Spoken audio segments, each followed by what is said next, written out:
We are live on the campus of East Texas Baptist University and Arnella's Gymnasium for just the second acro meet of the regular season for your ETBU Tigers. And, of course, if you're hearing the sound of my voice, I am Mark T. Robinson here on the mic and here on the ETBU Plus Network.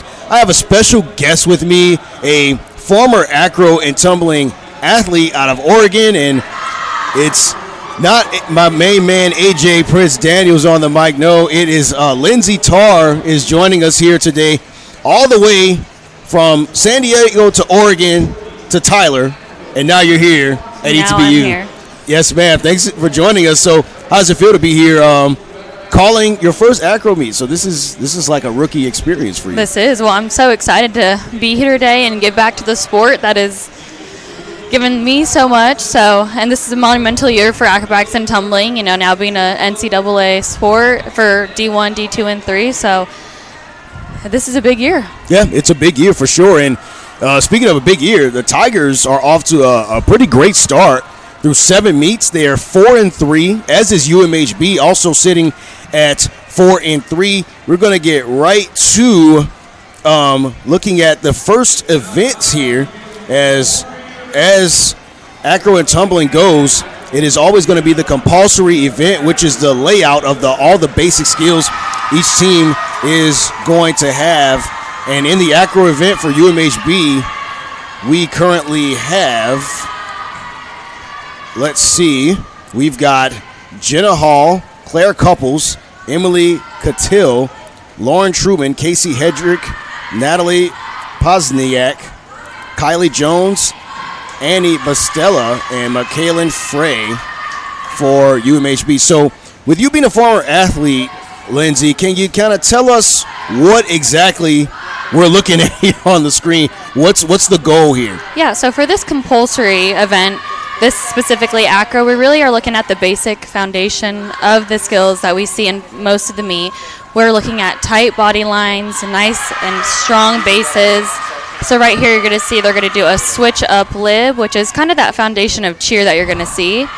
They're going into that arabesque, nice and strong, and a full down. So again, with those catches specifically too, you want to see no movement from the bases, the tops, everything just nice and sturdy. Yeah, I was actually getting ready to say, just watching this again, acro's still a relatively new sport, so people are still kind of learning the rules, learning the basics, learning what's going on. So if you're a judge, you're at the table, you're looking at these teams. What exactly are you looking for? Like you say, limited movement from the bases, good execution. What else are some of the things that the judges could be looking for right now?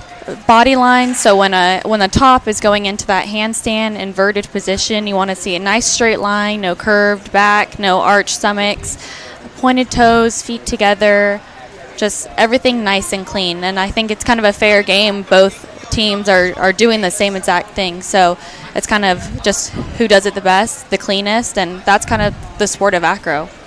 And so as UMHB just cleared the mat, ETBU is going to be up next, sporting their white tops, their white and gray bottoms for sure. And so looking at the ETBU Tigers coming in, again, they're sitting at 4-3, one of the best starts that they've gotten off to in their young program's history. So when you're a new sport, when you're the new sport on the block and you're trying to establish presence, dominance, things of that nature, what was kind of the key for you? Or do you go into each match each meet with kind of a chip on your shoulder, trying to prove that, acro is a real sport, or is that something that sits in the back of your head? It is, and I think now that it is an NCAA sport, it's exciting that you're validated, you are a real sport. But also, I think the unique thing about acro is this is essentially a made-up sport that started in 2010. So there's nothing else like this. Every girl on the team comes from a gymnastics, a cheer, and just different backgrounds. So you're coming to college, and everyone on the team is learning the sport for the first time. No one has come from an acrobatic tumbling background, so it kind of makes the team very tight-knit, learning it together and getting those skills each practice. And so just as you say it, the ETBU Tigers take the mat. Chesney Speaker, Hannah George, Trinity Heath, Brooke Silvertooth, Ava Dickin, Reagan Brown, Kylie Davis, Kennedy Collender, and Sasha Wayan are currently on the mat right now, and we will see how the Tigers are able to kind of execute here in the acro event.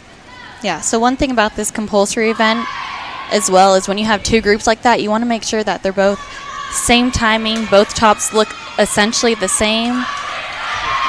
So that was good timing on that. Okay. Yeah, the goal is really to look as similar as possible to those officials. So Ooh, a little bit of wobble there. Yeah, I was going to say a little bit of shaking there, a little bit of unevenness here but on the left good side. recovery, keeping that up in the air for sure.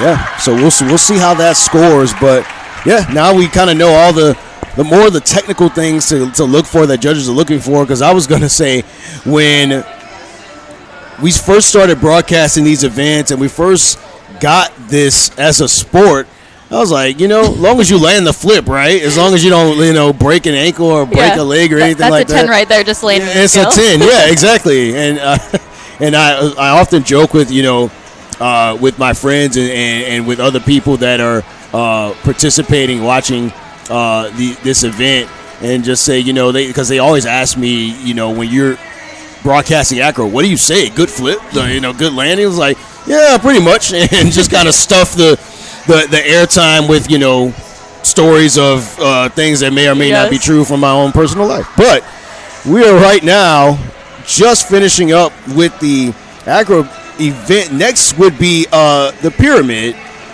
coming up here, and UMHB is going to be the one taking that on. What's the key to that event, Lindsay? So for the pyramid event, we're going to see a little bit of a different structure. We're going to see two bottom bases. You're going to see that mid in the middle holding up that top. So 3 levels, and again, that's going to be strong structure, no movement, timing for both groups. That middle is going to be standing on the thighs of those bottoms, so it's really essential that those bottoms are strong. They're not moving those bottom legs. They're holding down the floor. And then, again, when that top goes all the way up to the top, making sure it's not moving, that middle is staying nice and strong. Absolutely. And so far, UMHB now will be taking the mat here in the pyramid event. Majority of the same athletes: Kaylin Frey, Kylie Jones, Maddie Malsick, Alexis Kokel, Natalie Pozniak, and Emily Catil, along with Jenna Hall, Savannah Hall, Valeria Guevara, Claire Willis, Claire Couples, Hannah Ross, and Abby Coyle. So let's see how they execute this one. So now it's either going into a straddle position, hold that for 3 seconds, and a front dismount. Nice tight catches. So that's what we're really looking for as we're going through this meet. All the catches are solid, no movement. It shouldn't even look like that top weighs anything when she goes into those bases arms.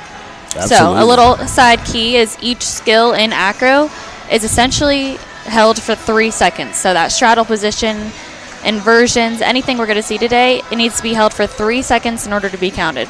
3 seconds, got it. That's the number we've got to have in our mind today. 3 seconds. So yeah, and that's another thing that I kind of always wondered is just how long you're supposed to kind of hold, because I thought it was supposed to be a little bit longer, but good thing we cleared things up with the 3 seconds. Yeah, so sometimes you'll see a little bit of a dramatic on the floor by other athletes, really making sure that those officials are knowing like they held that for 3 seconds. So sometimes you get a little bit of maybe fingers or really yelling out loud that they're holding those 3 seconds. But right, absolutely. Make sure there's no discrepancies. No discrepancies for sure.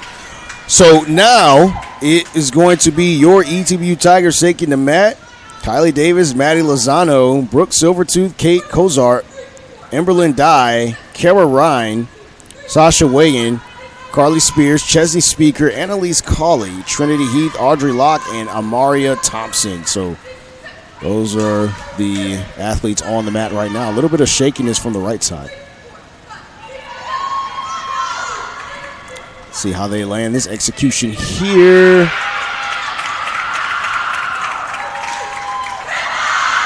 All right, so Not bad. That was really good timing on their side.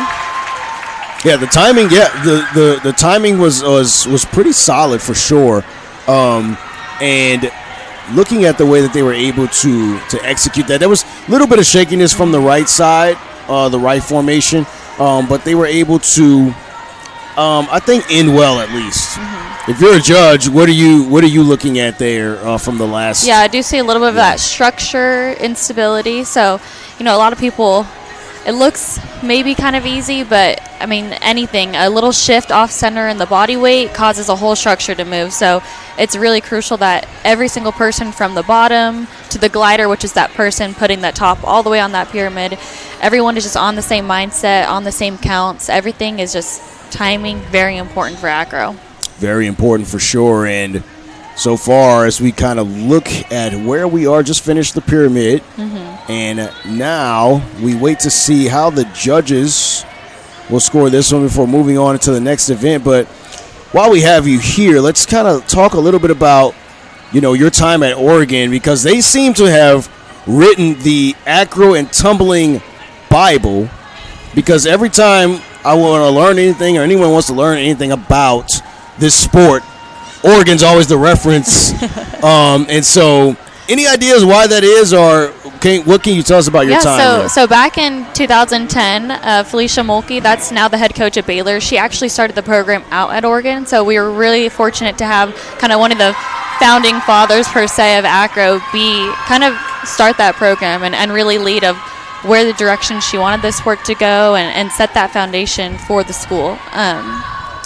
Real quick, we're going into that toss heat for compulsory. The toss so heat here is you're going to coming see up. them doing a full 360 salto, which is just going to be that back flip. That was a good kick out. So for the toss event, we want to see that nice tight rise, see the top's faces as long as possible before they start to tuck into that tuck position. And then the perfect toss is going to be them kicking their legs straight out towards that back wall and then floating to the top and being in that straight hollow position as they come down. Absolutely. So again, for that too, it's very slow, controlled, not a lot of movement, not a lot of bouncing, and when they get caught in that cradle, it's very strong structure. Absolutely. And so good little execution there. And I was just getting ready to say, good thing you kind of took the lead on that, because I was just getting ready to say, what are some of the specific things you're looking for at a toss event like that? And so question I have, though, is when you're up there as a flyer, how scary is it to be doing a somersault in midair and then expecting, your teammates to kind of catch you as ETBU takes to the mat? Oh, yeah. It's definitely a big trust between you and your bases, and knowing that if you can't freak out, everyone has a job to do, and there's no backing out of that. Yeah, absolutely. And so now the Tigers will attempt the toss, as we have up top number 4 for ETBU, as that's going to be a landing Heath. Yeah, so you kind of saw on that one, they deviated a little bit from the center when they caught that on the right side, but for the most part, that was good timing. And for tosses especially, we're looking for those bases to be nice and tight, strong, arms all the way to the top. We don't want them to be arched, and we want those flyers to really stay and ride that basket as high as you can before they start to flip. So how much stock do you put in how well the flip itself was executed? Is that more important, or is it more important is the catch more important, the landing part of it? Kind of all of it. So since there are 3 officials, they're looking at every part of that. We have an official looking at the bases, we have an official looking at the top, and then we have one kind of looking overall at the acro in general. So they got all their bases covered. They will find any deduction and take it away from that starting value. So it's really important that, especially for these skills that are starting at a 10, that you're trying to get as minimal deductions taken off as possible. Absolutely. So far, we'll see how things have panned out, because again, both these teams coming in with 4-3 records on the season, and then we're going to have the NCAA regionals coming up here in a few weeks. As now coming up is going to be the tumbling event. So we'll see how the crew does on this one. Yeah, so this one's a little bit more skill in the actual heat. We're going to see that standing back tuck. We really want to make sure there's no hops, there's no steps, anything like that gets taken away from that starting value. Absolutely, and so everything nice, slow, and controlled. They're going to do a back handspring, back tuck. Now they're going to go off to the side of the mat where they're going to do a running round-off back handspring layout. This is essentially a very hard skill to stick without any steps or hopping. So this is usually where a lot of that happens. That was really good. I was going to say, and that's not a bad landing. And then also, when you look at it, UMHB, and not just UMHB, but when you are trying to execute that kind of a routine, you have to also be cognizant of like the timing of it in terms of like, am I too far away? Am I gonna run into a teammate? Am I gonna step on someone? Like, there's a lot to really consider there. Oh yeah, especially you're so close to everyone on that section. You're using your peripheral vision to really make sure you're in line or you're too close or too far, and really kind of, it's a lot to think about all at once. But I bet it is. I mean, the timing, the skill, all of it. It's funny. It's got to be a lot to it, and a lot of people say that girls are better at this sort of thing because they can multitask better than men can. And that's why acrobatics and tumbling is a woman's sport. It's a woman's sport, exactly. I mean, my girlfriend was literally just talking to me about how I can't take a picture and eat and smile and take a picture of her all at the same time. She's on to something. She was right on point with it. The camera was going down. I was so it's a lot. It's definitely a lot for sure. And so ETBU is about to get set to take the mat. As right now we have just got through with the tumbling event for UMHB. We'll see how the Tigers do here on the board as they are just about set to go here. In the tumbling event, it will be Kate Cozart, Chesney Speaker, Ava Dickin, and Kennedy Collender. So a scarce lineup, but we'll see how they are able to kind of handle it here. So is that more pressure when it's not as many of your teammates competing with you? Is it better with a group, or is it better when you have it like ETBU has? They have just 4 competing in this next one. It definitely puts a little bit more pressure on them. I mean, the 4 of those athletes, they make up that entire up to 10 points of that heat. So definitely a lot of pressure, but sometimes it might be better for them. Less people to make mistakes and less deductions to be taken off. Absolutely. That's a good standing back. Next, we got that toe touch. Back touch. So a little bit of a hop forward. I was going to say it's a good save. Yeah. That's better than falling any day, for sure. It is, for sure. Cozart with a little bit, a little bit of a tumbling. Yeah, Cozart a little bit of a hop forward on that last one, and we'll see how they execute this one. A little bit of a hop back. So overall, really good tumbling from both teams. I mean, there's so much to deduct from tumbling in itself. Your knees being apart, your feet being apart, toes aren't pointed, your arms aren't in the right place, your head's back. I mean, you're doing those hops, those steps. So definitely a lot to look for and focus on.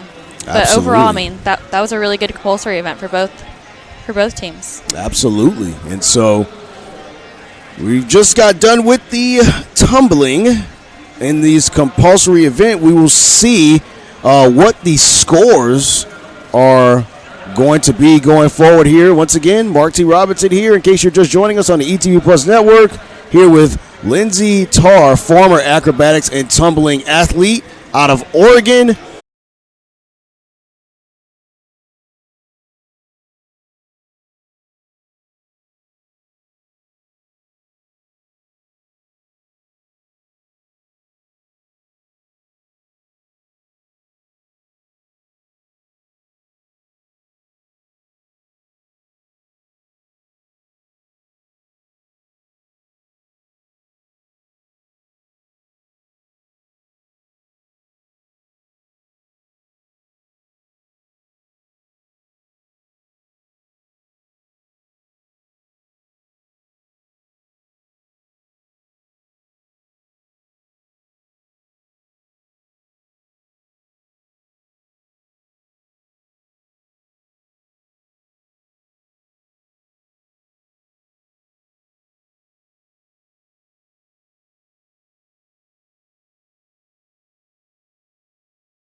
All right, so right up there on the screen in just a moment here, we have got the totals here. So in the acro heat, UMHB earned a 9.2, Tigers a 7.5, Pyramid 9.7 to the Tigers 9.6, a close one. And then the toss heat, a 9.7 from UMHB, 8.8 from ETBU, 7.7 in the tumbling heat from the crew, just a 2 from the Tigers, so that's a big hit there. Total scores, 36.35 from UMHB, Tigers 27.45. Yeah, so now we're in this acro event, so this is going to be heat 5, or heat 1 element is going to be 5. So you're looking at 5 different skills competed in this. So one thing to know about acro event is that no matter how many skills they compete, so this one is 5 element, they have 45 seconds to complete each skill, and that's each skill holding that for 3 seconds. So gotcha. Definitely got to be mindful of time and all of that kind of stuff. Absolutely, and so yeah, that's one thing to note about the scores from the last event, and just kind of as we go through the meet. So we saw that ETBU had that 2 on the compulsory tumbling, but then you look at the start value, their start value was an 8. So that's kind of where they play it safe. Some coaches do is they would sacrifice, instead of getting that 10 start value, maybe bring it down to a 9 or an 8, just so that they can get that execution a little bit higher and not have to give up so many points for the overall score when they get that. So okay, so that's interesting.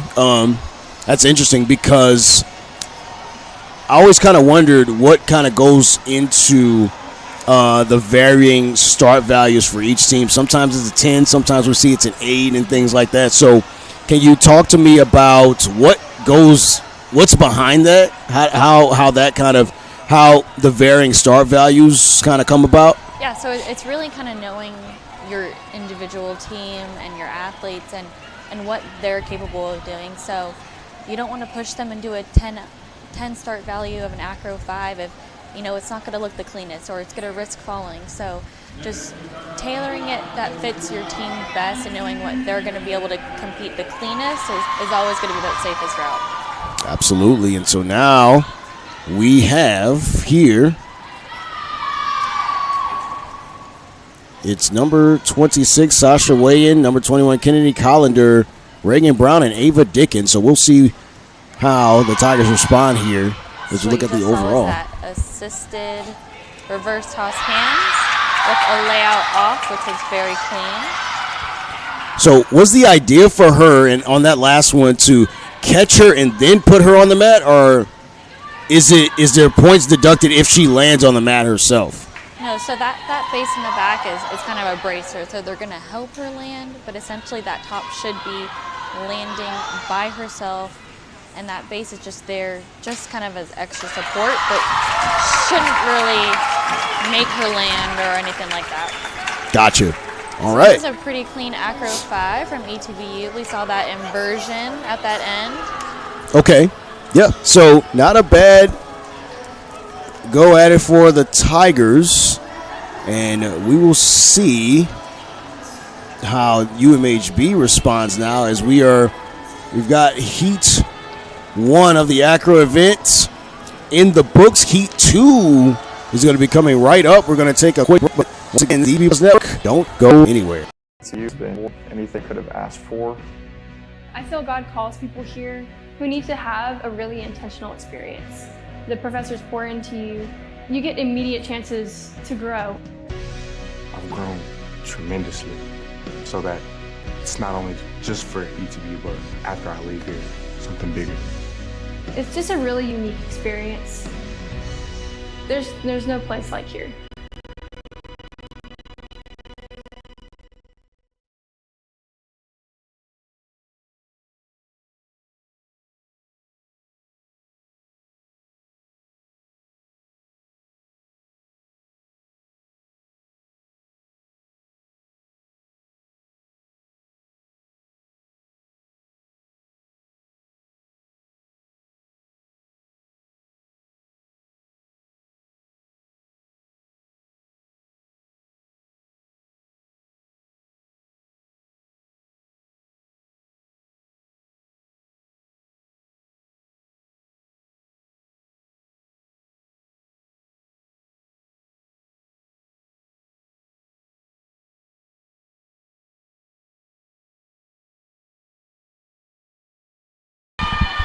now we're seeing this heat 2 of the acro event. This could be the 6 elements. There are going to be 6 different skills.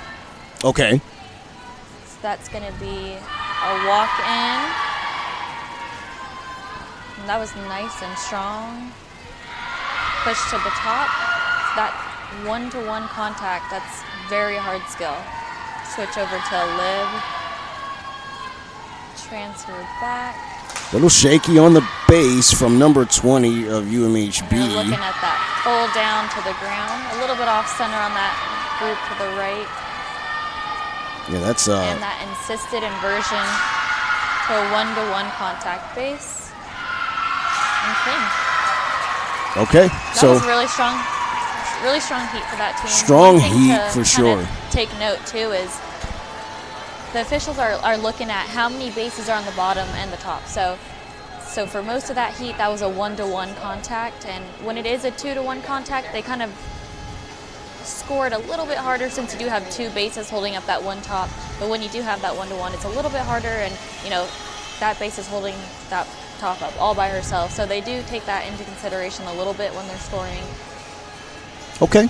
Yeah, that's definitely something that we will be looking at as well. And as I was getting ready to say, so Heat 2 is the 6-element synchronization. And so what's kind of the big key here as something that we need to kind of like watch out for as well? Really that timing. So this heat specifically, you're going to see 2 groups go out and do the exact same skill. So Gotcha. whatever They're mimicking on the that skill. left needs to happen on that right, and they need to look identical. That's the goal. Gotcha. Okay, so it'll be interesting here. Let's see what the Tigers do. As we've got up top for ETBU, number 23, Diana Garcia, along with number 5, Ree Black, up top there, and we'll see how they execute the landing here. Transfer over into that inversion. Starting to see those body lines. You see the one on the left is a little bit closed off. Her hips are kind of in that pike's position. And the one on that right was just a little bit arched.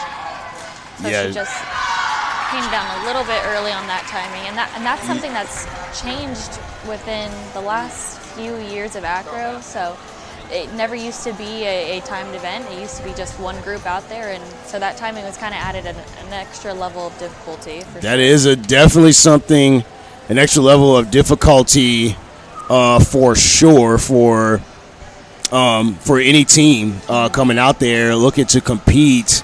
Is that something that kind of racks your brain a little bit, something that kind of sticks out to you, or something that you're kind of thinking about as you are trying to execute this event or things like that?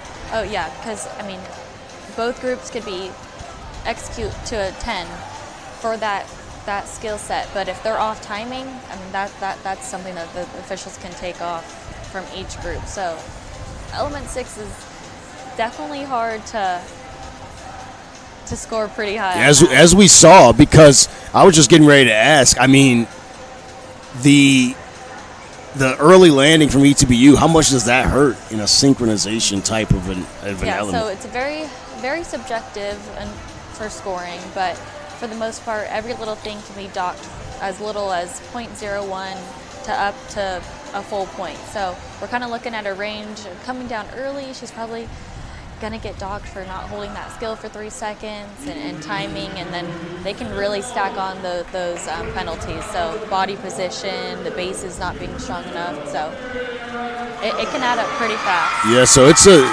very, very specific, meticulous sport for sure. Very. And that's what makes it difficult, as we are in Heat 3, 7-element. Natalie Bosnick, Casey Hedrick, Kylie Jones, and Savannah Hall. Yeah, so we just saw that walk in to the top extension, transfer over to a lib. So that's a very hard skill to compete for a one-to-one base, and that pull down essentially has to be perfect alignment. And what makes that sort of first toss hands? Yeah. Pop around. Oh, very good save from that base. She did not move those feet. So it's really essential that she's absorbing every skill, not moving those feet. Good inversion, nice strong body lines from the bases and the top. Really strong heat. All right, so the crew just executed their, now there's 7-element event here. And so I was just getting ready to ask here, because before coming on, you said you were a base, even though it looks like you could be a flyer. So how much strength do you have to be able to execute some of these events and some of these elements here? Well, you have to be very strong. So I know just from my personal experience and seeing these girls down there, you put in so much time in the weight room and eating correctly and just practice that you're very strong. You have a good quads and essentially every single muscle in your body you're using for this sport. So definitely strength plays a big role into it, and definitely kind of that technique and learning the skills and knowing how to save skills and all of that. It all plays a big part. Yeah, absolutely. And so now the Tigers are entering here. And so we'll see if they're going to be able to execute. On the mat, we have Trinity Heath, Chesney Speaker, Kylie Davis, Hannah George, and Sasha Wingen. Good inversion. Nice slow control landing. Yeah, and that's where kind of the time on the clock will come in, and they stumbled on that one. Good save. Good save, but a lot of movement along the bases on this one.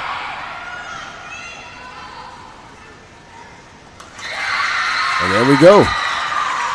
Right, so we saw that was a walk in, hop around, and then she was transferred over into that inversion. So let's go. That walk in, hop around, that's a hard skill to do, and so that was really good of the base to be able to save that. And sometimes you have to waver of, do I take a few steps and keep the skill in the air, or do I not move my feet and let the top fall? So it's really kind of that balance of what would be more deduction. So especially for an acro, you would want to save that rather than let that top come down and completely get docked off for not even throwing that 5th element or that 4th element. So it's really crucial that they get each piece of that acro and getting those elements in rather than letting that fall. So that's where you would take those extra steps like that base did and was able to save it and keep going with that. Absolutely. And so during your time as an acro athlete, what did you find was the most difficult part of competition or preparation, practice, whatever it is? What's the most difficult part there? Really finding that consistency was hard. You know, each meet you want to improve, you want to do harder skills, and kind of the combination of what can be done in this sport is really endless, and you're never going to see the same team compete the same acro or tumbling tasks. You can patch together really anything. So really kind of getting back to the gym after that meet and that first practice and knowing, okay, let's change it up, let's make it harder, or let's try a new fun skill. So kind of just making it new each time you go out there and making the element surprise. Absolutely. And so as we look here, again, for those of you who are just joining us and just getting acclimated to the sport of acro and tumbling, in each event, it's about 45 seconds of work. So, again, kind of like a shot clock if you're familiar with NBA basketball, or a pitch count for the MLB fans out there. So, adds a little element of stress here. So, can't really take your time on each of these. You have to be quick and you have to be precise, correct? Right. So there's a balance of, you know, not rushing the skills but taking that deep breath and getting through each skill at a time, just one thing after the other, and not thinking about, you know, that last skill you're going to hit before it even the acro starts. So just really that balance of slow, control, steady, just deep breath. A lot of these girls know what they're doing. They practice this all year long. So just really trusting themselves is really important. Absolutely. Well, we will have the scores up in just a moment. We're are going to have each of these kind of measured here as you can look out on the board. And the Tigers score well at the fifth element, the 5 element, at 8.7 to UMHB's 8.4. And now looking at it, the 6 element, of course, UMHB able to take that one, 9.35 to the Tigers 7.30. And then the 7 element, the crew with the 9.75, Tigers with the 7.7, which is kind of surprising because I thought they were going to have a big deduction when they ended early on one of those events, and it's a relatively close total right there. Yeah. So that means the official is kind of being a little generous today, not taking the max amount for each deduction and really taking consideration that they didn't completely fall. They completed that skill, So 51.15 for the ETBU Tigers. UMHB with a 63.90, so they lead by 12 right now. And we'll see how things go here as we enter the pyramid Heat 1 coming up here. And we'll see what the crew can do in this event. Yeah. So like the acro event, the pyramid event is going to be the same structure. It's going to be 3 different heats.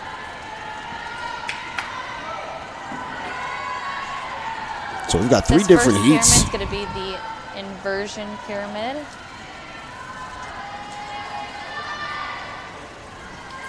So this is going to be, so it's 3 different heats for the pyramid. Which one, in your experience, is the most difficult?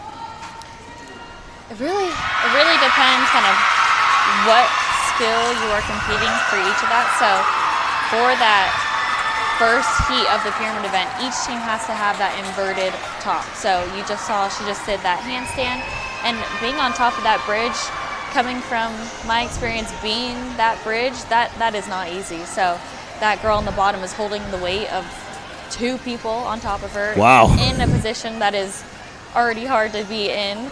So that's definitely a hard pyramid, doing that handstand on top of a bridge. Yeah, that is definitely something that's very, very difficult for sure. Again, a lot of strength, a lot of muscles involved here. So for those of you out there still thinking acro is not a real sport, like some people I know think, again, there's a lot that goes into it. So Tigers are coming up here for their pyramid heat 1.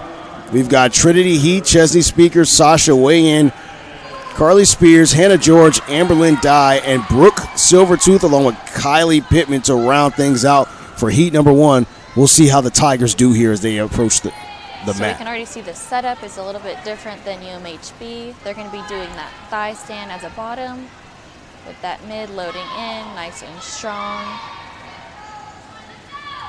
That top going up, getting into that shoulder stand. They're going to get loaded so she can do that inversion, which is going to be that handstand. Nice and strong. Ooh, She did a 180 like, dismount, so she just did a little half turn. yeah. Caught into that cradle. So one thing about that is really making sure that top is making that full rotation, so she's not hitting her bases and deviating from that center like we saw a little bit in that dismount. Yeah, just a little bit for sure. Amberlyn looked like she took, number 14, looked like she took a little contact to the side of the head there. Yes. And so obviously that can happen. Yeah. In this sport, that is very common. The amount of elbows to the face, everything. I mean, any injury you can think of on any other contact sport, it happens in acro. And so what was your worst injury situation for you personally as an athlete? Or were you able to be one of the ones that walked away with no injuries? Oh, no. I was not one of those lucky individuals. One of my bad injuries actually came from the pyramid event. So when I was in that inverted pyramid, I was the bridge on the bottom, and unfortunately the 2 girls on top of me fell back. So I got both of their weights falling right on top of me, and just being in that bridge position is not very safe position. So both of my elbows did in fact dislocate. But oh wow. Oh man, yeah. Very scary injury. So I mean, this sport is dangerous. It's definitely a real sport. So luckily I was only out for about 3 months, and I was able to compete at nationals at the end of the year. But definitely a brutal injury, and Wow. I'm probably not one of the worst ones I've seen. That's for sure. So when you have dislocated elbows, where do you your arms just kind of go in a cast and you just hold them straight out all day? Like what happens during that time? I was put into 2 braces for 3 months, and it was not very fun. I couldn't do anything. Wow. And so now we have heat number 2 of the pyramid This is event. going to be that sync pyramid. So there could be 2 groups doing that same skill set. We have those bridges going up, and they're going to be pulling that straddle position. Nice and strong. A little bit of timing on those groups, but overall good landings. I was going to say the landings worked pretty well. The bases look pretty good. And so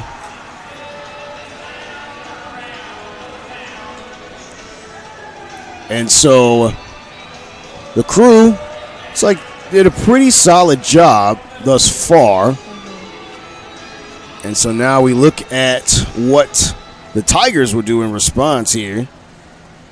And so far here, we are, I almost said 2, 1.5 down. The Tigers still have to compete here, and 1.5 to go. Next will be, after the Tigers compete, will be pyramid heat number 3. And so far here at this point of the meet, Lindsay, what are you telling your team? What is the kind of the thought process right now? Really going through each event, you have to tell your team to kind of brush off whatever happened in the past. I mean, what already had happened is done and over with. You still have a full meet to go forward, and really each heat can have a different outcome. So really setting that new page and getting strong of, okay, this is the skill we're focusing on now, and we're going to keep the momentum going up. You never know what's going to happen. I mean, this is a long meet day and full of skills. So you're going to see ETBU doing that thigh stand bottom, and they're going to have actually an extra bracer in the back. So it looks like the Tigers, they got basically their entire team competing in this one. So Yes. we're talking about a full house here. So we got 2 mid layers, and that girl in the back is actually going to be that bracer to help that top go all the way to the top and bring it back down. So not bad. Dismounts. So pretty good on the dismounts. Not too bad for the Tigers. So not as much movement for sure. Yeah, and that's where that kind of extra bracer in the back definitely is a big help when coming to that one-to-one contact skill. So definitely see those pyramids look a little bit stronger. So that was Good timing heat. overall for ETBU. Yeah, that was a really good one for sure. So that was heat number 2 for the Tigers. Heat number 3 is coming up. So we will see how the crew responds.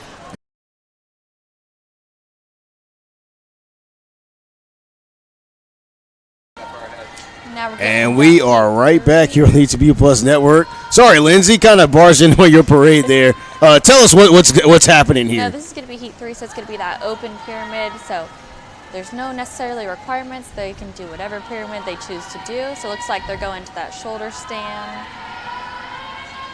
So this is going to be a bit of a freestyle. Yep. Just going to be pushing that to an extended position. Nice and strong. No movement. That was very good. No movement at all. Good. That half turn dismount to her back. Nice strong catch. That was a really, really good execution coming from UMHB. And that last heat for UMHB was Jenna Hall, Natalie Pozniak, Emily Catil, Jenna Krabs, Kylie Jones, Hannah Ross, Maddie Malsek, and Valeria Guevara. So, yeah, no, really good job by the crew on that last event there. And so, yeah, very minimal movement. That's what you want if you are the head coach of UMHB. As we've got the Tigers coming up now. And right now out there for ETBU will be Caitlin Cozart, Trinity Heath, number 14, Emberlyn Dye, Shosa Wingen as well, along with Kara Ryan. Going into that straddle position, a little bit of movement from that mid and that top. So Black on the catch. Dismount. I'm sorry, that was a 360 dismount. 360 dismount there, as you said. Yeah, and so that's a really hard skill to also kind of get it. It's really on technique of making sure that mid and that top have good timing and everyone's staying nice and tight and not really deviating from that center. And so far, a little bit of movement on that pyramid, but it stayed up in the air. She hit those skills for those 3 seconds, so that's a win. so good job by the Tigers and the crew as well. Well, we've hit halftime. We'll be back here on the ETBU Plus Network for the second half of this Acro and Tumbling event. Once again, Mark T. Robinson here with Lindsey Tarr. We'll back to you in about 14 minutes.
We are back here on the ETBU Plus Network. Mark T. Robinson here with our special guest, Lindsey Tarr. Lindsey, so far as we look at the total scores, 77.75 for the Tigers, 93.4 for the crew. So what are we thinking right now here as ETBU heads into the tosses? Really, at first glance, you may be thinking that's a big difference, but really there's still another half of the whole entire meet to go. So They just got to focus in, and you never know what can happen. So this next event is going to be the toss event. So you're going to see a group of 4 athletes throwing one top in the air. This first heat's going to be the 450 salto. So you're going to see her doing at least one rotation.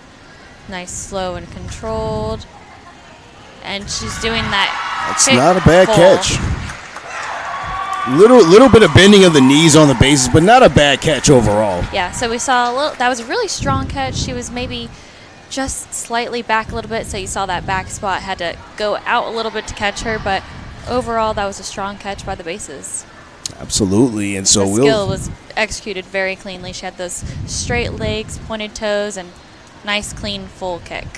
And so in that type of a situation, I mean, this may be obvious, but I don't know, maybe not. So who has the most difficult part of that element, that formation? Is it the bases that have to hold everything up, or is it the flyer that's got to be the one flying through the air and hoping that they land well? Which one? Who's got the tougher job there? You know, as much as I would like to give it to myself as a former base, I'm going to give it to those tops. They're the ones that got to flip, twist, turn, do all the sorts of craziness in the air. So I'll give it to them. I mean, the bases definitely get them up high enough to do those skills, but man, I couldn't do those twists and turns like those tops. Right. which is again, like, at just kind of looking at just seeing you here in person, you look like you could be a flyer. Again, as this is going to be good execution by the Tigers. We'll see how it lands as far as the scores, but they were able to execute their first toss here in heat number 1. Yeah, that was very nice and clean by ETBU, and that's again where we see maybe they don't do as high as a skill as UMHB did, but they're making sure they get all those max points with that execution and being nice and tight and clean. So absolutely. And so next there's going to be the synchronization toss here for UMHB. That will include Kylie Jones, Claire Couples, Natalie Pozniak, Jenna Crafts, Jenna Hall, Valeria Guevara, Maddie Malsiak, Emily Catil, Hannah Ross, Casey Hedrick, and McKaylin Frey for UMHB. So that's going to be an interesting one here. And so for this one, was 45 seconds before. Now it's going to be just under 3 minutes. Or is that towards the end? Am I looking at the wrong time? Yeah, or am I that just 2:45 is going to be fat team event. So okay, gotcha. I thought so. I was like almost 3 minutes for this. I mean, no. So for toss and tumbling, which you're going to see later, there's no kind of stopwatch like we saw earlier, just because it's just one clean basket. So it's pretty fast. One skill done. So right now we're going to see the sync. 2 groups. We want everyone to be the same. Pretty good. A little bit of timing off on those fulls, but overall that was pretty clean. So we did see those tops a little bit had that piked body position as they were coming around from that full, but again, that's kind of where you also play as a coach, and maybe you turn them to a different angle, and that's why they had them at that diagonal as you saw on the floor. It kind of hides some of those flaws that you see. So it's all in it's like cloak and dagger type stuff. It's like trickery. Yes.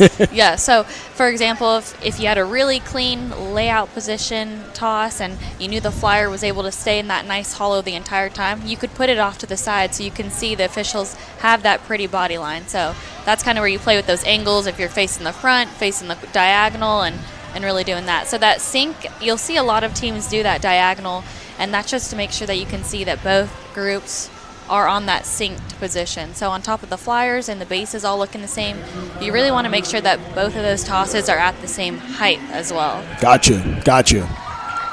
So right now coming up, it will be your ETBU Tigers, and we'll see how they are able to execute here, as we've got, I want to say a little just about half the Tiger team here for heat number 2, the synchronization. And we'll see if they can stick the landing here. So you see they face the side for that one. They did a nice high tuck toss, so a little bit of a gainer on that right side, meaning kind of she went forward in that basket rather than going straight up and down, which is kind of, you saw that group shift a little bit forward, which is going to be that deviation from center that you see off of that score. But overall, I mean, the height was there and her body position was really good. So absolutely. Not bad timing. Not bad timing at all.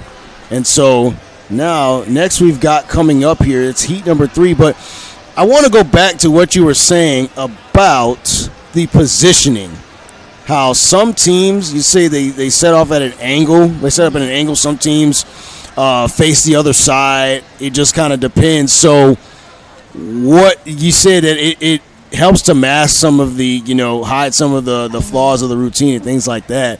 So how effective is that though? Because if you're a judge, if you have a trained eye, are you still catching some of that? Does that weigh into some of the scoring at all? Yeah, you do still catch a little bit. I mean, these officials are trained. They came from this sport. They know what to look for. But it definitely helps maybe just a little bit of like the hip piking and the pointed toes or the feet apart. So it can definitely help, but these officials are smart. I'll give it to them. So then my next question is, so then what is the point here? But, I mean, I don't know. You obviously each coach knows their team better than everyone else. So right. And just trying to get as many points as possible and the least amount of deduction. So we just saw UMHB do a very clean, very high, very pretty double toss basket. Her toes are nice together, pointed, and that's what we're really looking for, that nice extended body line from the top, from the bases, and it's not looking like when she completes that skill like she's having to hike down to get her feet through to catch into that cradle. So she has ample time to get in the air, nice, tight skill, and have time to execute and come down into that cradle. Absolutely. And so, like you said, I mean, it's all about how many points can you score with each event. And so far, UMHB is in the lead right now. They're up by 16, at least the last time we checked scores here. And yes, so, and they did get that perfect 10 on that heat 3 of the pyramid, which very impressive. Very which helps. I'm sure that helps for sure. So now coming up here is going to be the Tigers. See if they can execute. That was a nice tight load in. Trinity Heath up top. Yeah, so we saw her do that front full, which you don't see very often in acro. A lot of the tops mainly do back skills, kind of doing that 450 salto backwards, or she's rotating her feet over her head backwards instead of forward. But when you do see them, they're very pretty. So another thing to look at for that specifically is maybe a little bit a lack of height coming from that group. She really had to make sure she was getting that skill done before getting in that cradle. So that kind of comes from the timing of the bases and the top, and making sure that that top is waiting to perform those skills and execute that first initial flip of her body before her bases even extend and let go. So kind of making sure, maybe waiting a little bit on that top and getting that timing down. But overall, she was able to perform a really clean front full and nice strong catch from them. Absolutely. And so the Tigers again trailing just a little bit here, but good execution there on that last event, as we will have the tumbling duos will be coming up shortly here, as we are just about set to go here. First, UMHB is going to be set to go here, but we do have, as we see both teams kind of getting ready here, warming up a bit here, we still have a final heat to go here in the toss. UMHB is due up with Kylie Jones, Natalie Posnick, Jenna Crafts, Claire Couples, Jenna Hall, McKaylin Frey. So we will see how the crew responds here. But the question that I also had here is, as a coach, and you're coaching acro, a sport like this, how much time are you spending on the mat? How much time are you spending in the gym getting your muscles stronger, so that you can execute each of these elements and things like that? Yeah, so especially I think that really comes into play during preseason.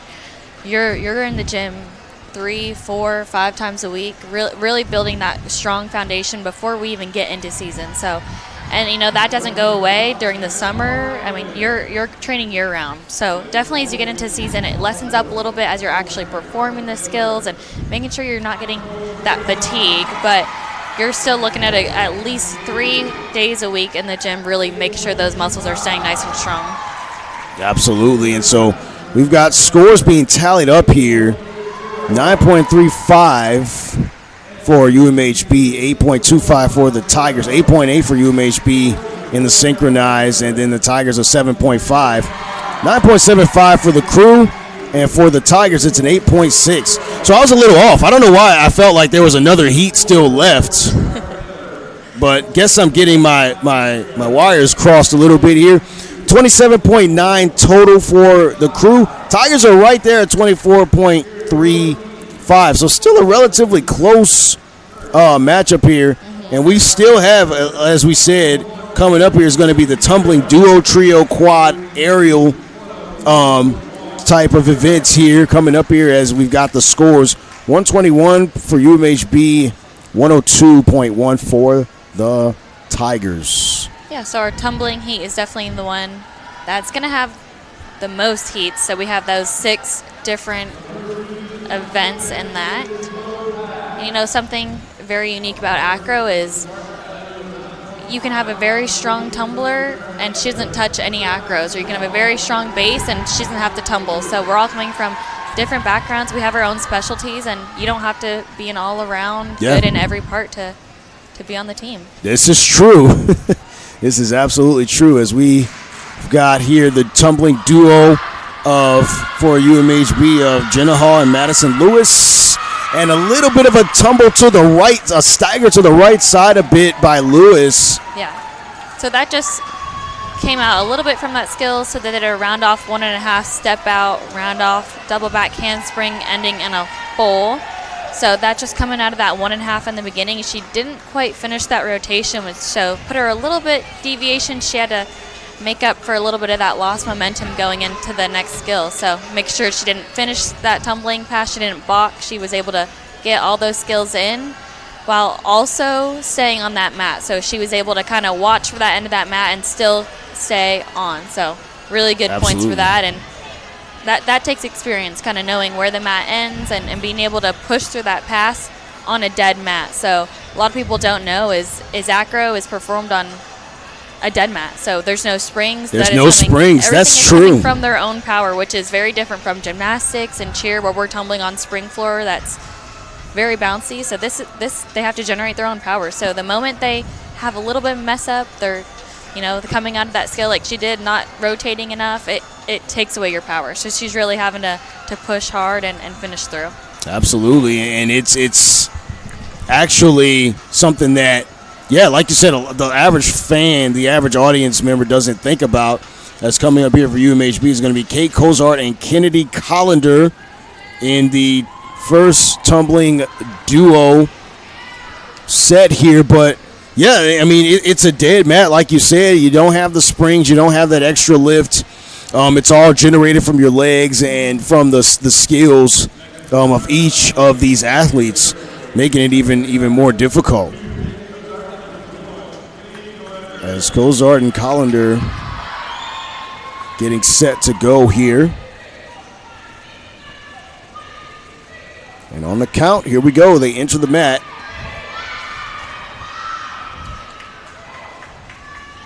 So really good timing. Their execution was good on both of that. They did a front walkover, round off back handspring layout.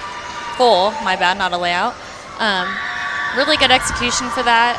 So we do see that start value is a little bit lower on that skill, but execution-wise, that was pretty good. Timing just slightly off, but a little off on little off on the end there, and so looked a little bit unsure at the end for a second there. Yeah. Is that something that's normal throughout the meet, or was that just kind of a one-off? Like, we just had kind of a It kind of depends. So we see that next event of that tumbling is going to be that trio, so a little bit more people, and that's kind of where it gets difficult. Of all your skills that you compete in tumbling event have to be on the mat. So when they power hurdle, do that first step into that first skill, whether that's a round off or a front punch or anything like that, that all has to be on those panels. So it's kind of difficult when you get to the trio and the quad and getting these long tumbling passes of where you have to start, like be on the mat in order to keep all the skills on. So there's definitely a lot of thinking and thought that goes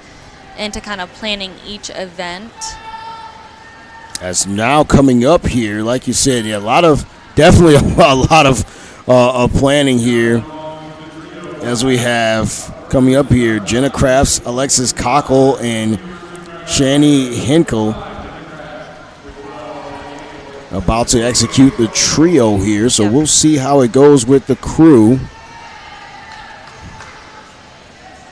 as they're about to be set to approach the mat. And here we go. Round off whip, double back handspring to a full.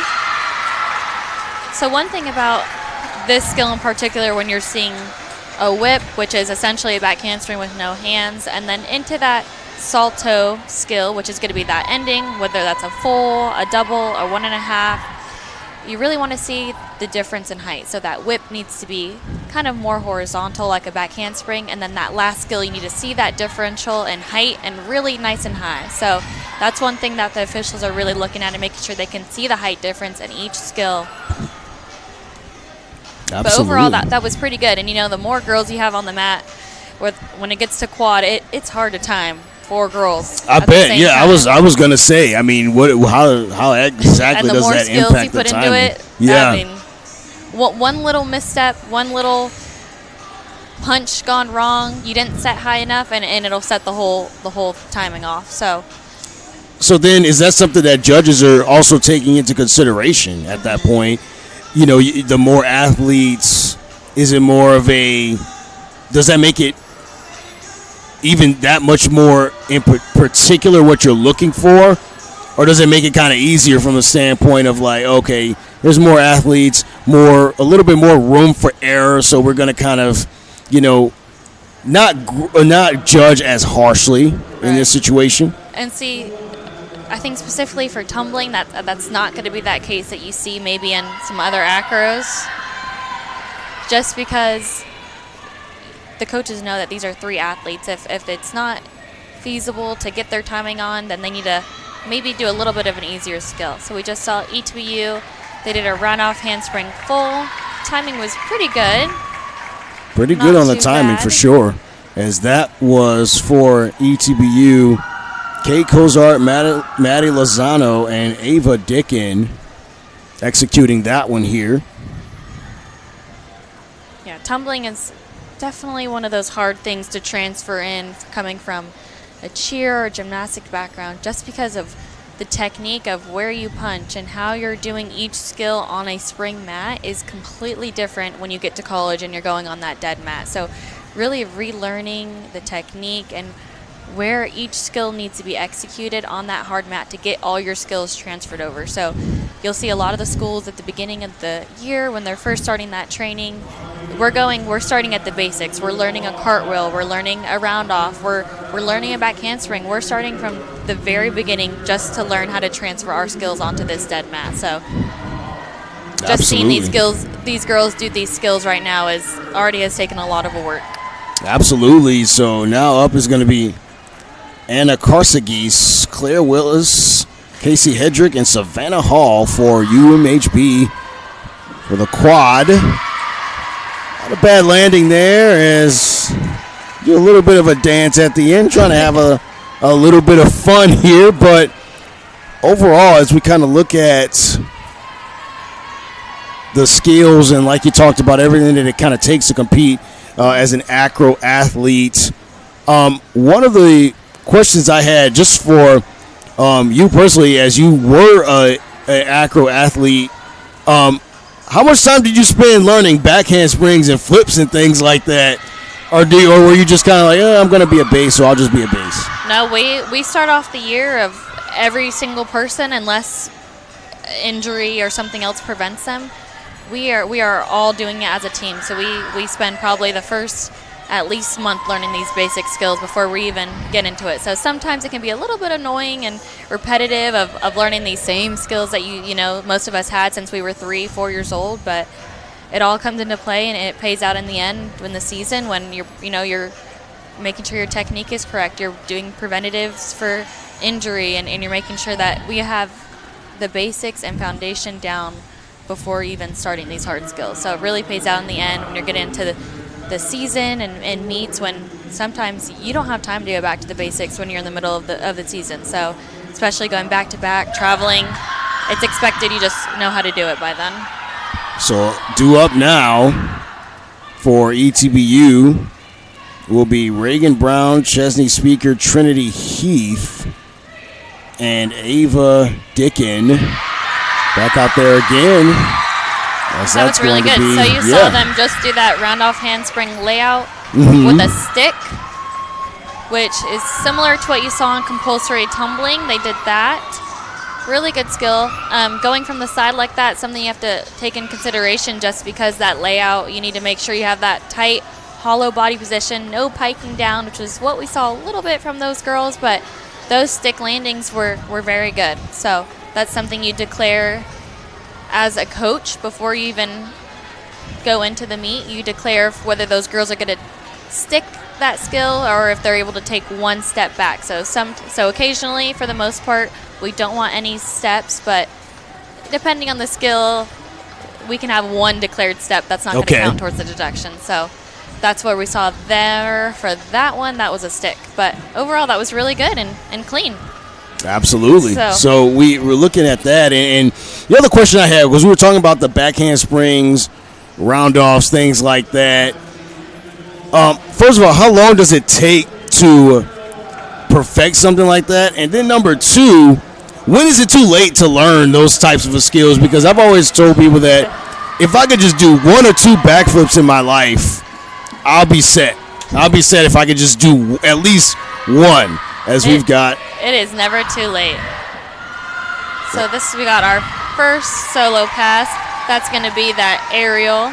So you saw her doing multiple skills back to back without her hands. She did about 3 or 4 whips. I'm not sure, but for that whips especially, she wanted to make sure that they are keeping that momentum. You want each skill to get a little bit faster as she's going through that pass. And so we saw a little bit of height on those whips as she was going. And that last full was just a little low, but overall, I mean, she was able to push through that and really keep up that momentum. That was Jenna Crafts on the aerial. Coming up will be Kennedy Collender for ETBU. We'll see how she is able to execute her aerial here. But kind of going back to the big question here is, of course, backflips have always been something that's kind of scary to me because you don't know where your feet are going to land. I feel like, as a kid growing up, of course, me, my brother, just always just kind of running around the yard and just kind of tumbling around and cartwheeling, flipping around and things like that. How much is it easier to do? Is it easier to do a backflip, a backhand spring, or a front flip? Which one takes a little bit more work? I've always thought it was a backflip. See, contrary to that belief, I think a lot of these girls will probably agree that back handspring, that backflip is going to be a little bit easier. I mean, most of us have been doing this for so long, it's second nature. So we're able to kind of spot that floor and know exactly where we are at all times. Very clean. Wow, that's very clean for sure. That right there is kind of what we're looking for. Her whip was nice and low to the ground like a back handspring would be, and she kept that momentum all the way through to that full, and you saw that full had a nice high set, and she was able to really see that height difference between those handsprings and whips. So that's what we're really looking for. Absolutely. So that was very, very good execution there by Collender. Up next for UMHB, for the sixth element, we have Jenna Hall, the senior. So we'll see how she does here as she enters the mat. Yeah, so like that acro event, the tumbling 6-element event heat is going to be 6 different skills. So she's going to perform, it's a list that kind of coaches look at the beginning of each year, and it'll have all the skills that you're able to do in acro that have been okayed by the NCATA, our governing body. So they look at that list and they kind of pick and choose which 6 skills they want to put together for that pass. So what would keep a skill from being added? So what are some of the things that are essentially not going to be a part of it? Is that something that you guys kind of know about already, or is it just like these are the 6, just do something with these? Yes, so very clean pass. We That's just a good saw pass. that round off 1.5, step out through to 1.5. Perfect. That was speed-wise. That was great. She kept the momentum on. Her toes were nice together and pointed. Maybe a little bit of deviation from the center on that last step ending. But besides that was overall very good. So for the skills, pretty much we know anything that's allowed and not allowed. And if for some reason you make up a new skill, which is often kind of what Oregon and Baylor are known for doing, kind of creating these new skills, they can videotape that and submit it to the NCATA, in which their officials will look at the skill, evaluate it, kind of figure out if it's even allowed. So then they will get back to the coaches and say, yes, this is now a skill that we can allow for acro, or no, you need to change it. So it's really kind of very open sport, and it kind of, we're creating it as we go, and that's something that's a lot different than other sports.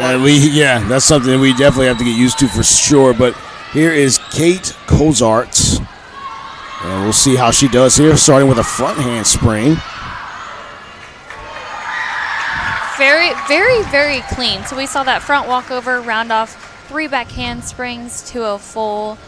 That's a long tumbling pass when you're getting 6 elements, 6 skills like what we are in this heat. So we did see she did sip off the mat, and then that second foot came off. So that is a little bit more of a deduction rather than just one foot. So they're able to take both feet off from that score. But when you're looking at it, each part of that skill was executed very clean. Those back handsprings were elongated and nice and tight, clean legs, and so was that full at the end. So absolutely. And besides those 2 feet off the mat, there's really not much to take off of that. Yeah, 2 feet off the mat. So how big of a deal is that when you come to the ending and there's 2 feet off? Going to be about a 0.25 if I'm not mistaken, or a 0.05 for each foot. So I believe again, not too familiar with kind of exactly the range of those executions, but it's about 0.05 to 0.25 for each foot, and the judges have full discretion of how much they want to take off. All right, so you heard it here so far. It has been UMHB in the lead. When we last did scores, it was a 121 to 102, kind of a 19-point advantage, but again, still plenty of time left as we are continuing to evaluate each of these teams. Next up for UMHB will be the open tumbling.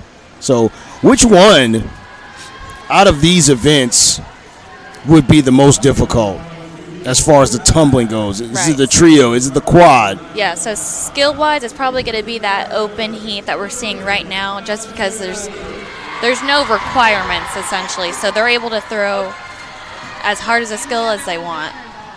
Absolutely. So we'll see. We're really going to see a good combination. She's got that round off 1.5 step out, round off back handspring with a full ending.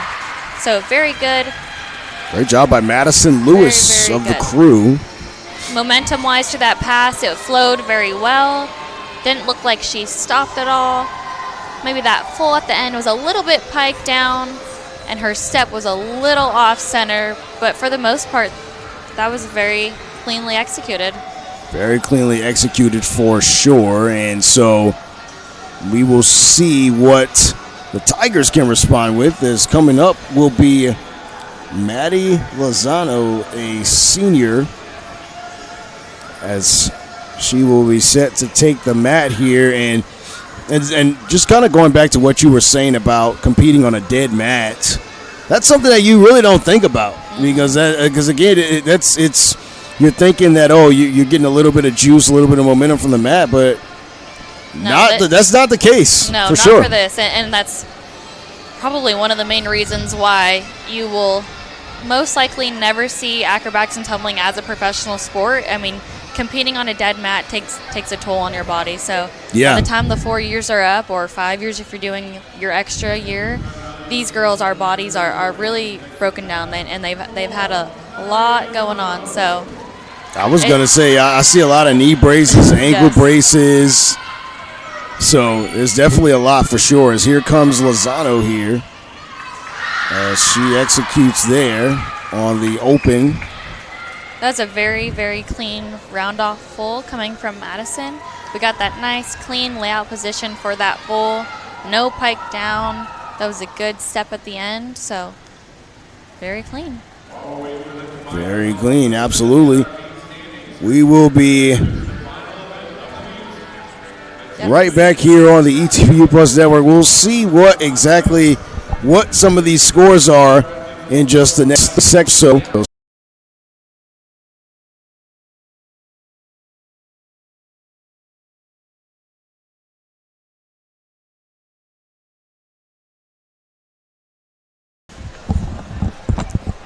all righty, we are about set to start the grades, folks, for the tumbling event and the duo event. As we kind of look at scoring here, it's a 7.7 for UMHB, 6.6 for the Tigers, with a starting value of 8.0 for them, 7.3 for UMHB, 6.4 for ETBU.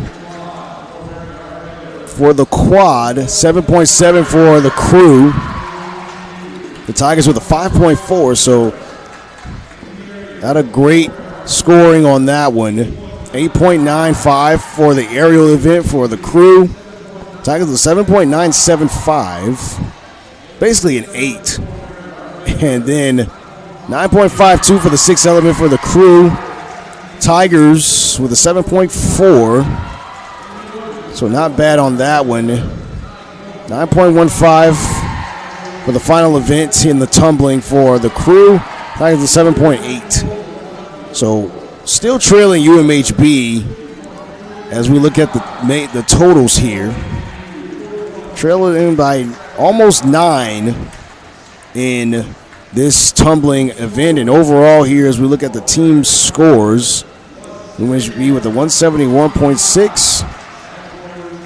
Tigers with a 143.7. So a little bit of a stumble there, but how much ground do they have to make up here to perhaps come away with the win here in this event? Or is that something that you're even thinking about as a head coach as the team event is set to commence? Yeah, so when you get down to the scores like this, the last event of the meet, we're in the team event, this is essentially kind of where you can win it or lose it. So you see this team event is going to be the skills that you've seen all throughout the meet.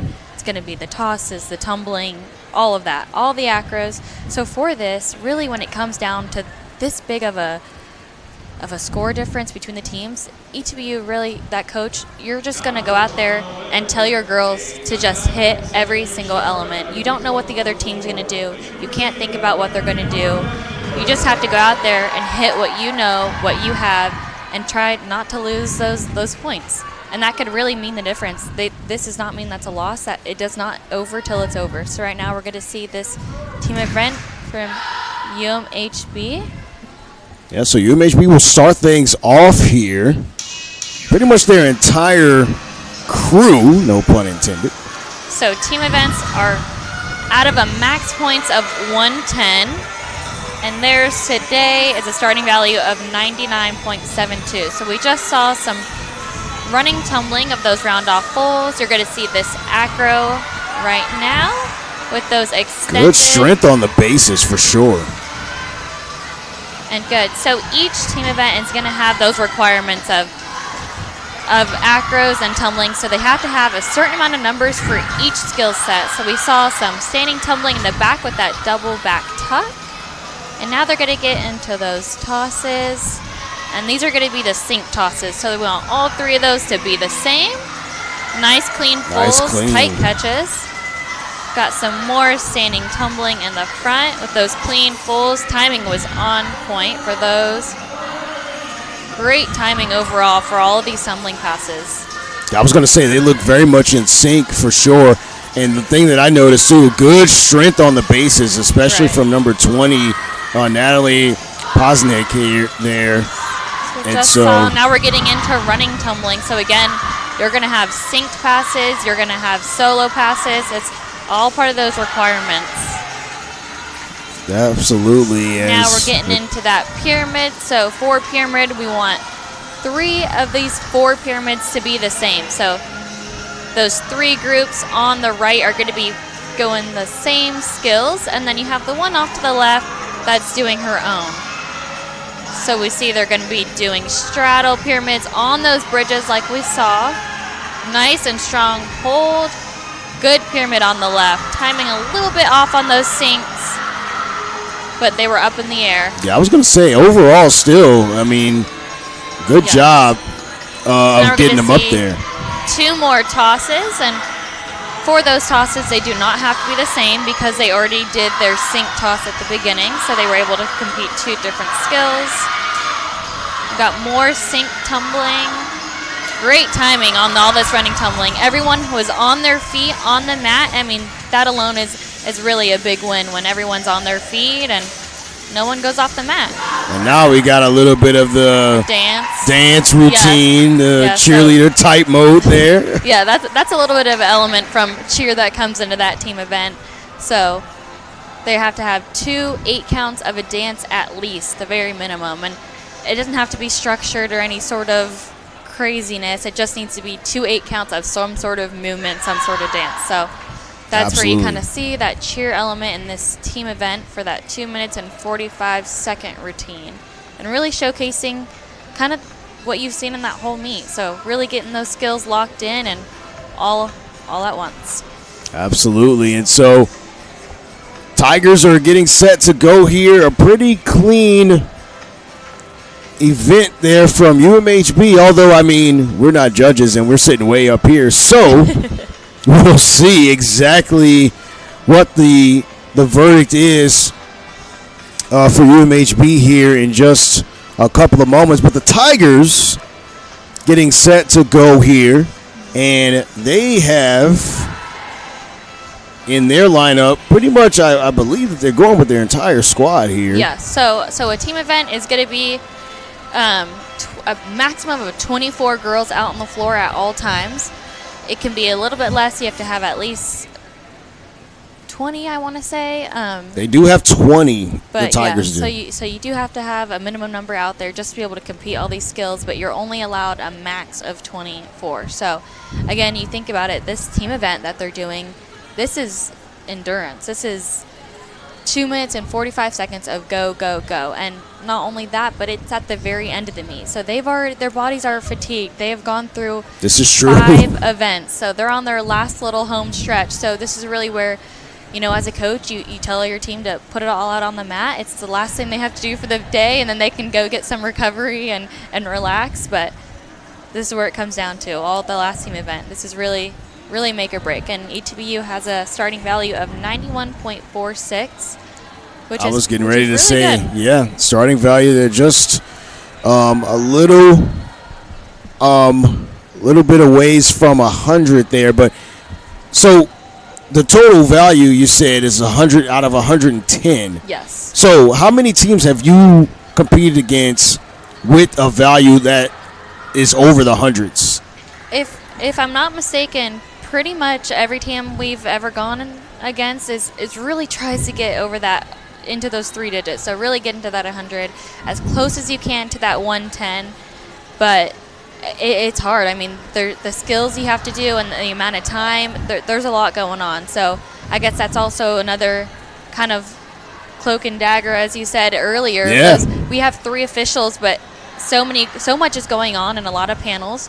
So each official is kind of designated a group of 3 panels that they're watching at a time. So what I see I'm only looking at in my 3 little panels that I have assigned to. So that's kind of where you play into that of how much you want going on at one time, and really making it distracting. Just putting on. Gotcha. So yeah, a lot of misdirection going here. So trying to distract you. So that's you got to play the game a little bit. Yeah, you do. It sounds like it, and then it's kind of it's like a magic act almost. It's like, you don't see the sleight of hand going on the side of you there.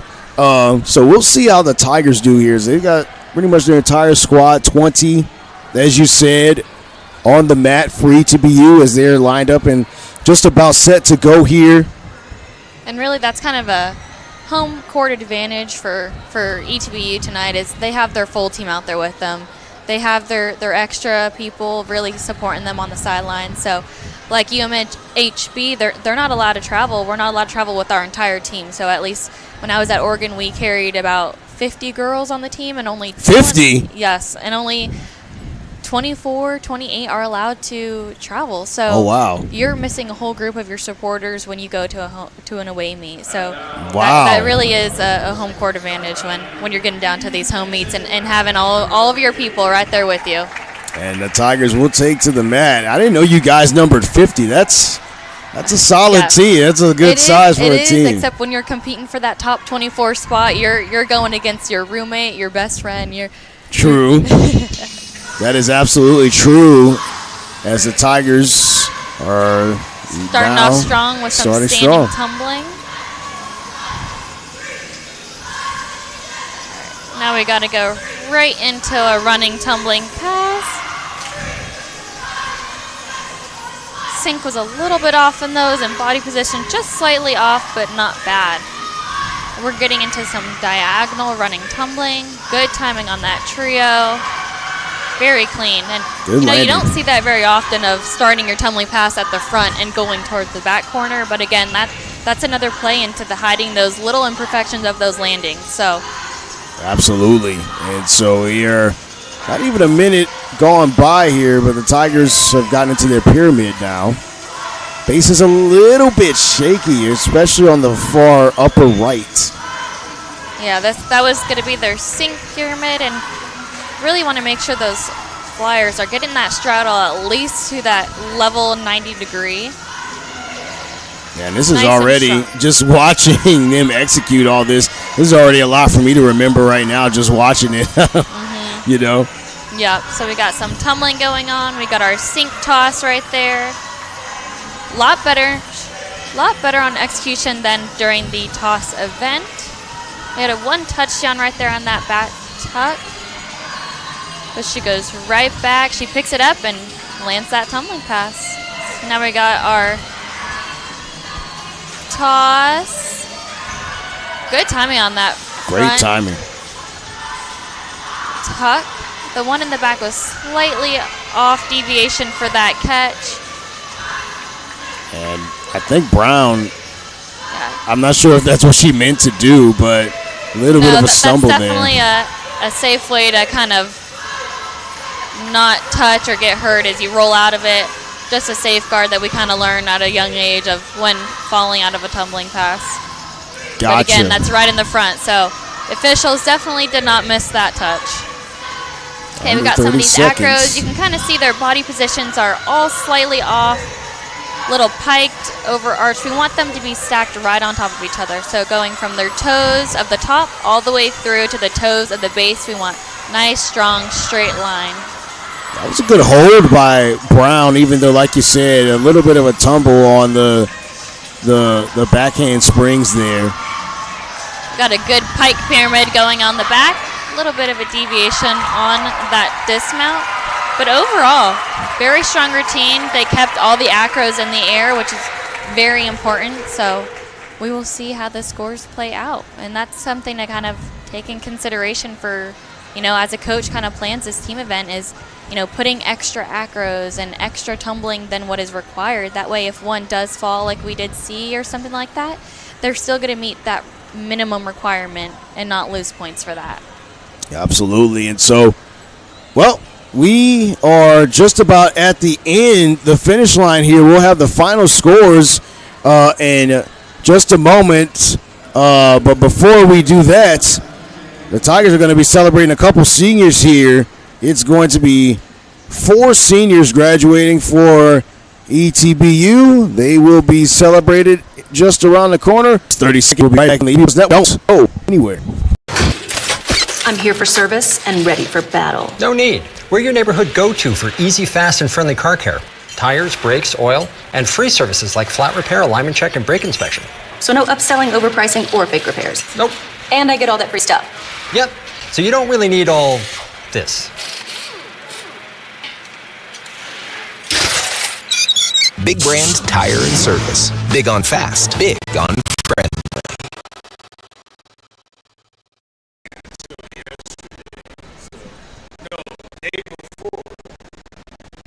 What were you doing in Longview? For ETBU? I'm originally from Kentucky, so. Oh, yeah. So you're all brand new to this East Texas.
And we are back here on the ETBU Network. We're going to be celebrating our seniors. First up is number 1, Maddie Lozano.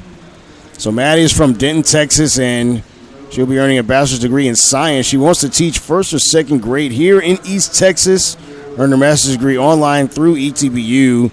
And her favorite part about being here on the Hill, as we call it, is that she's been a part of a Christ-centered fellowship on the team, in her major, everywhere that she goes, so she knows that this is going to be something that lasts for a lifetime. But now, asking the question here for you, putting the shoe on the other foot here for you, graduating from Oregon, did you complete all 4 years as an acro athlete? And how did senior nights like this, how did it feel for you? Right, so it's a really sad moment in an athlete's career, knowing, for me at least, I mean, acro is not anything professional, so when you've done your time, you're done. So really sad moment. I fortunately, not really sure, good or bad thing, but I graduated early, so the girls that I came into college with, I was leaving and they were staying another year, which was kind of an extra level of hardship. I just really sad that I wouldn't be able to compete